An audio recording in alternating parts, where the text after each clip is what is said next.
Jadi konsep pembelajaran tadi, inquiry tadi ya tadi dikembangkan sejak tahun 1960 untuk menjawab kegagalan bentuk pengajaran konvensional atau yang tradisional, di mana kita kalau pembelajaran konvensional secara drill kita menghendaki siswa untuk mengingat fakta-fakta, tapi kalau pembelajaran inquiry ini adalah suatu pembelajaran aktif di mana guru dan lingkungan belajarnya itu bukan menawarkan pengetahuan, tapi membantu siswanya untuk membangun sendiri pengetahuan mereka.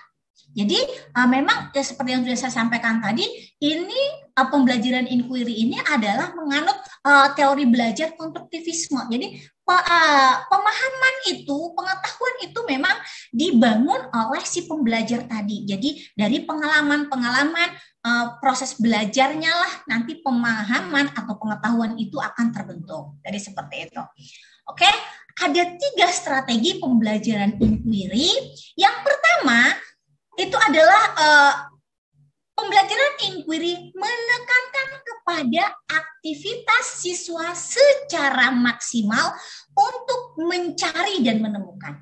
Jadi yang perlu diingat Bapak Ibu, kenapa saya garis tebalkan bahwa aktivitas siswanya itu harus mencari dan menemukan. Karena memang inquiry tadi saya katakan kata kuncinya adalah melakukan penyelidikan.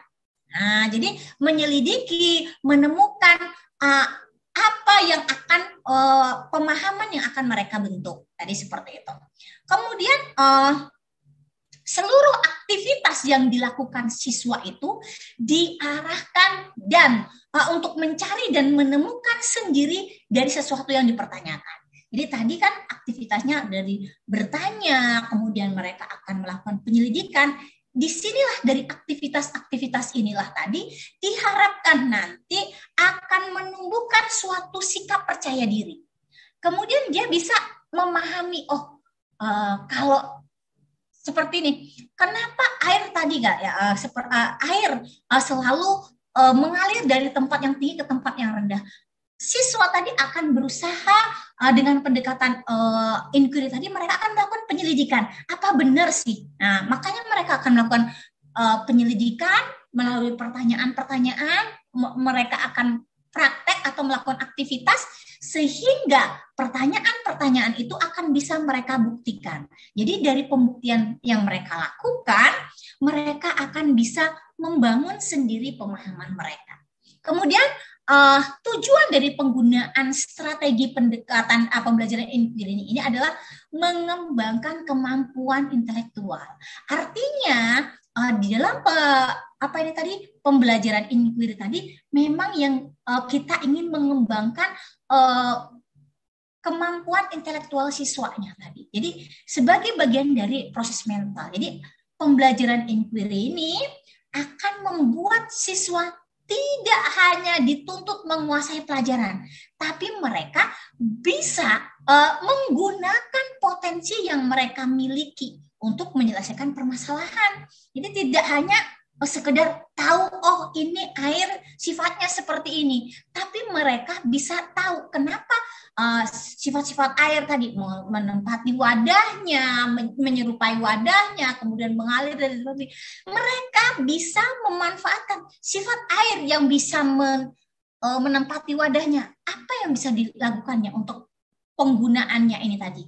Penggunaan sifat air yang bisa menempati wadahnya, apa yang bisa diterapkan dalam kehidupannya. Mereka bisa menggunakan potensi yang mereka miliki untuk bisa mengaitkannya, kalau bisa segala itu kita kaitkan dengan permasalahan nyata, dunia nyata yang ada pada diri siswa tersebut. Kita akan bahas mengenai cooperative learning. Jadi cooperative learning atau pembelajaran kooperatif itu adalah pembelajaran yang menekankan pada pola interaksi sosial untuk mendukung perkembangan. Jadi cooperative learning itu ada kooperatif berarti ada kerjasama untuk meningkatkan kemampuan kognitif siswa. Jadi kemampuan di sini pembelajaran itu secara kolaboratif. Jadi seperti itu ya. Bagaimana falsafah dari pembelajaran kooperatif? Jadi di dalam pembelajaran kooperatif ini kita ada yang namanya pengelompokan. Jadi kalau kita membahas mengenai strategi pembelajaran itu ada cooperative learning, ada belajar bersama, ada cooperative learning. Jadi belajar kelompok dengan cooperative learning itu sedikit berbeda. Jadi cooperative learning tadi memang kita belajarnya berkelompok, tapi di sana ada saling ketergantungan antara sesama anggota karena mereka sama-sama punya karena ada saling ketergantungan, mereka akan berusaha untuk menyukseskan untuk bisa meraih sebuah tujuan bersama. Memang kalau untuk belajar bersama atau belajar kelompok tadi itu mereka memang mengerjakan tugas secara bersama-sama. Artinya kalau ada soal 10 kita ada 5 berkelompok ya, kelompok soalnya 10 kita satu kelompok itu 5 orang. Oke, biar cepat 2 seperti itu. Jadi 5 soal itu selesai. Kita selesai baru kita tukarin. Jadi seperti itu. Jadi sedikit berbeda dengan cooperative learning. Jadi kalau di cooperative learning itu memang ada pengelompokan, baik pengelompokannya itu bisa secara homogen, bisa secara heterogen. Unsur-unsur yang ada di dalam cooperative learning tadi seperti yang sudah saya sampaikan, ada saling ketergantungan yang positif. Ada tanggung jawab perorangan. Jadi ada tatap muka, komunikasi antar kelompok, dan juga evaluasi proses kelompok. Inilah yang membedakan cooperative learning tadi dengan belajar kelompok. Jadi kalau cooperative learning, evaluasi prosesnya itu diperlukan, berbeda dengan yang kelompok. Kelompok yang penting tugas kelompoknya selesai. Yang penting tugas kelompoknya selesai, prosesnya mau seperti apa terserah. Makanya kalau terkadang kalau belajar kelompok itu yang pernah saya alami gitu ya, ini mungkin Bapak Ibu mudah-mudahan tidak mengalaminya, itu siswanya belajar kelompok udah deh yang kerja, yang santai. Jadi seperti itu karena yang penting udah selesai, seperti itu. Tapi kalau untuk di cooperative learning ada evaluasi proses.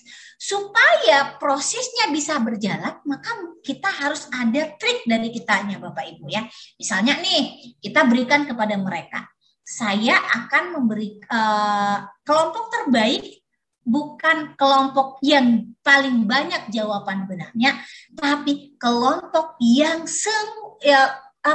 keaktifan dari setiap anggotanya itu, keterlibatan setiap anggotanya itu maksimal, seperti itu. Karena apa? Kalau tadi, kalau tidak kita batasi seperti itu, nanti yang ada, yang aktif semakin aktif, yang pasif akan semakin dilesep, semakin pasif seperti itu. Jadi makanya kita harus bisa memanage-nya itu sedemikian rupa. Nah, seperti itu.